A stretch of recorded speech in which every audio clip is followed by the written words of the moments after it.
Yes, I did. Hi, everyone. I'm Reuben, and I stay awake at night thinking about really stupid things. Like, it occurred to me the other night, is the plural of dubstep dubstairs? and assuming that's the case, does that make an album of dubstep songs a flight of dubstairs? And thirdly, if I suppose the first two things are true, is that why it makes such a racket every time they drop the bass?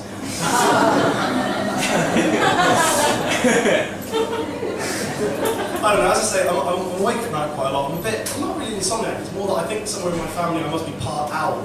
I'm a student, and it's been the summer holidays, and so before I came to Edinburgh and had to get up to fly for the show, which obviously we did so well, we don't have any left. Go team. Before I had to come here, I hadn't seen daylight in about 2 months because it's been the summer holidays, and I finally got outside, and it's not really worth it, is it? It didn't really live up to the hype. There's a lot of people and things. Not really my style. Anyway, as you probably guessed, like, I'm from my Batman t-shirt and my general existence by now. I'm quite a bit of a nerd. Like, I really like things like nerdy things like video games, comic books. Anyone like comic books? Next 2 minutes is going to be lost on you. That's fine. But yeah, I really like nerdy stuff. My favourite superhero is Batman, because you can tell from the t-shirt. I'm not saying that I am Batman, because obviously I lack the skill, training, resources, and years of crunchy effort it takes to become the world's greatest crime fighter. But yeah, tell me this joke's been lost on me.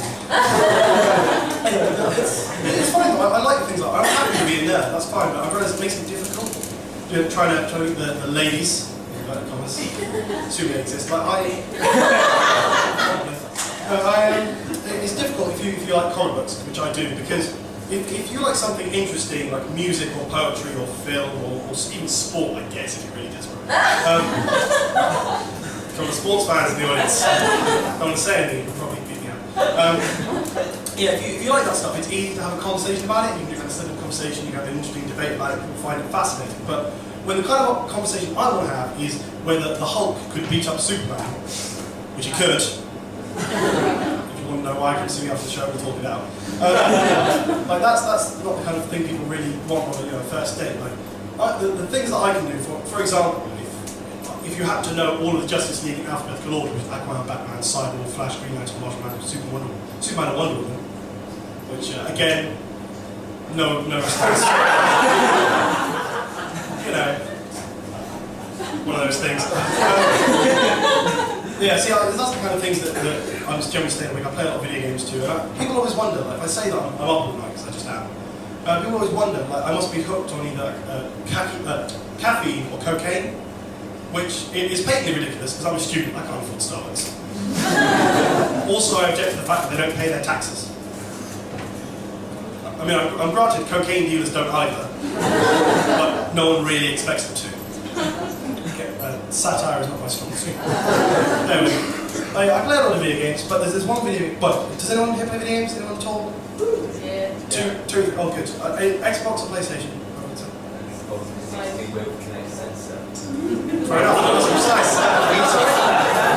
That's right. I wasn't afraid to admit that he owns a Kinect. Well done. I'm a proud owner of a Wii Fit, which when I got it, it became a Wii Unfit. Yeah, I've got an Xbox and a PlayStation because I decided if I'm going to die alone, I might as well do it with a full HD setup. The big telly, the Blu-ray, it's lovely.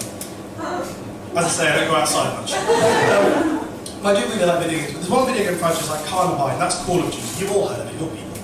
But I don't like it because, well, two main reasons I don't like it. One is the people who play the game, and the other is the game itself. So two minor points. My issue with people who play the game is that if you ever try to play a video game online, it's just an endless torrent of racist, misogynistic, homophobic abuse. And if I wanted that, I'd go outside.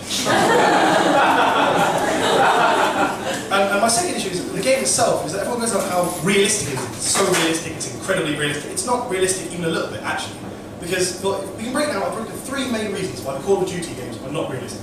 Number one, I don't know about you lovely people, but when I get shot, I bleed heavily and then I die. I don't put on red sunglasses and lie down until I feel better.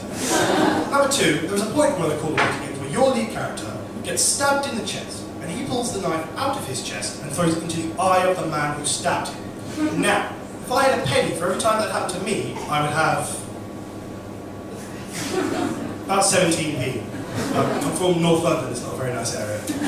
Actually, I'm from part of North London called Tottenham, which you may have heard. It's very famous now for being on fire. The reason I don't sound like I come from Tottenham is the fact that my parents read The Guardian. And so I sound like this. I listen to a lot of Radio 4, and I just love hummus. Yeah. Anyway, my final issue with the realism thing in Call of Duty games is that there's a point in one of the Call of Duty games where Russia invades the entire world. Just Russia, the whole world, all at once. And let's be honest with ourselves here. If there's any communist superpower that's actually going to try and take over the world, it's probably going to be China.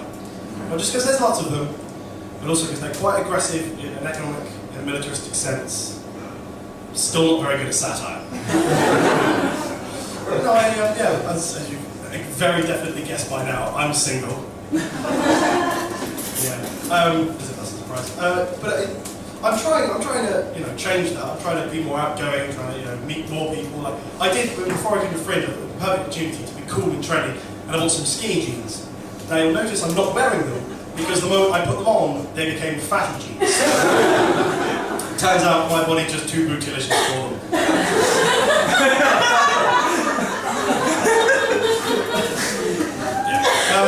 So I'm trying to do more outgoing. Like I was in a bar a while ago, and I saw a girl, and I thought I'd go up to her and introduce myself like a normal human being. Just, wow.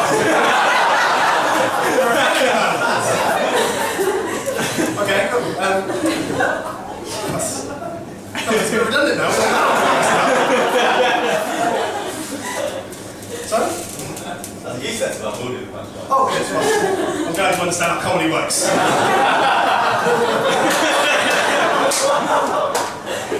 Anyway, so I was going up to this girl, and I was going to say something normal. I didn't introduce myself and offered to buy her a drink, but because my brain hates me, what happened was, again, you're ahead of me.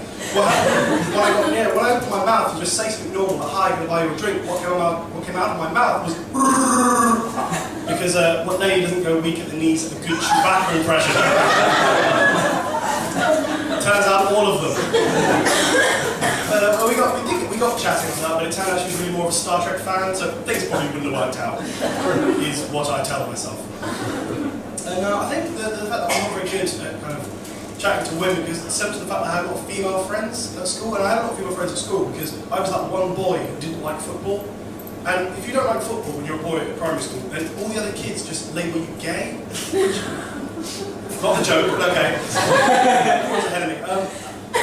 That made sense to me. Like, it really annoyed me. It got to the point eventually I was just like, come on guys, let's be realistic here. I'm gay because what I don't want to do is go in a sweaty changing room with a load of hormonal teenage boys, put on short shorts and run around in a muddy field for an hour and a half.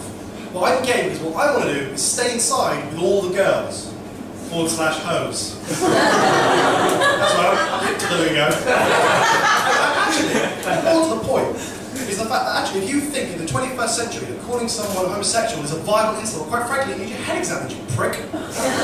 Now, I did get beaten up quite a lot at school.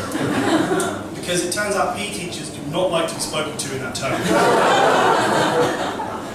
But it's because I've never really learned to do the whole kind of lad thing. I find it quite difficult now. I've got more male friends now, but the guys do that thing where if they see an attractive girl walk past, they kind of all turn and look and they just say things like, oh, I would have sex with her. A variety of ways. But leave her unable to walk, which is quite mean to me.